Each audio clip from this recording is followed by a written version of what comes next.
Hello everyone. So we are starting with digital tachometer. When we are saying digital tachometer we already know something which is used to measure angular velocity. Digital means something which will measure angular velocity in the form of pulses. Very simple. Okay. Now digital signal we already know either it will be 0 or it will be 1. Boolean type. Okay. So similarly you will be able to measure the angular velocity with the pulses generation. Okay, first thing is that. Now second thing is there will be no physical contact in digital. Physical contact is not that essential. Okay, it can, yeah, it, no, it will not have any physical contact as such. Okay, it can also have, but basically it will not have any physical contact. One thing. Second is there will be no load on the shaft. You will not required to install the system on the shaft. So no load on the shaft. Okay. So if there is no load on the shaft, automatically inertia will be no inertia, extra inertia. Okay. Mass problem will not be there on the shaft.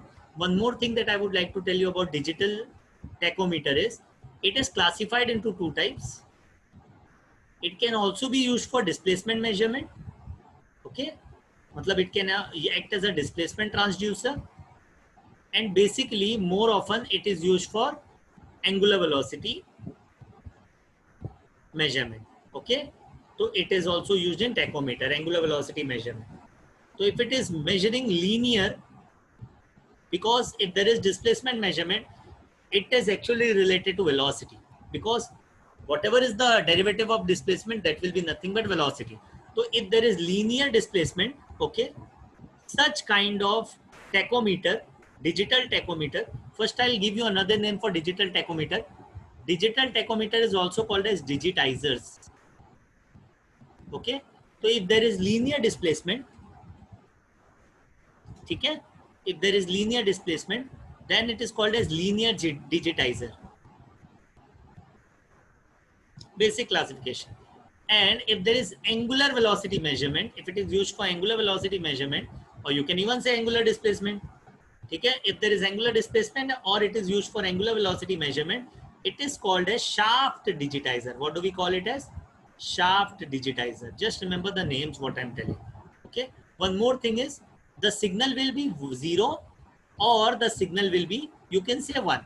So there will be pulse. See, there is no pulse generation here, then there is a peak here, you can see the peak, then there is no pulse, then there is a peak, then there is no pulse, then there is a peak.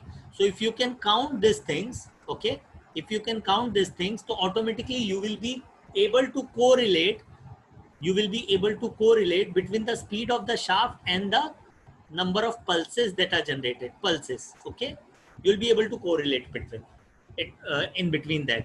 Okay, so we will see it in the next topics. How do we correlate between speed of the shaft and number of pulses? Okay, that is not an issue. We will see and we will look after that.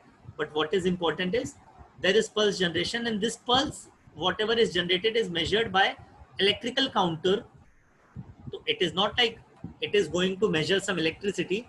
It will actually record the pulses and convert those pulses into a signal which can calibrate it in terms of RPM of the shaft. Okay, so that is the function of electric counter. Simple.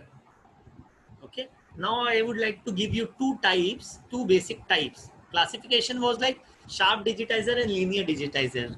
That was more like a basic principle of working. Okay, on what ground does it work and how do we classify it on the basis of its working. Okay, so there are two basic types. One is photo electric tachometer. We will see what does it mean.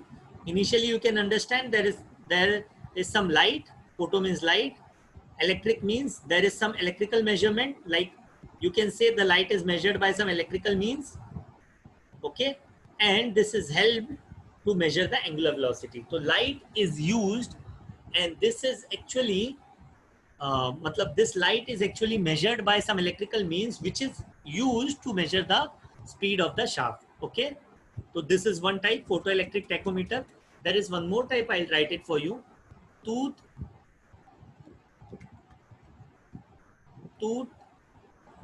rotor variable inductance, or you can even say reluctance or inductance tachometer. This is another type. Now the name is big, but it is very simple. Again, tachometer means angular velocity, right? Variable reluctance is like more like a magnetic field, or you can say inductance into the coil. So there will be some coil which will have some inductance. When you are saying tooth rotor, so there will be a shaft on which you will place some tooth the rotor, like just like teeth. So there will be some teeth that will be placed on the shaft, which will lead to inductance, okay, due to the presence of magnetic field, okay, and which will lead to the measurement of angular velocity. Okay, so these are the basic two types.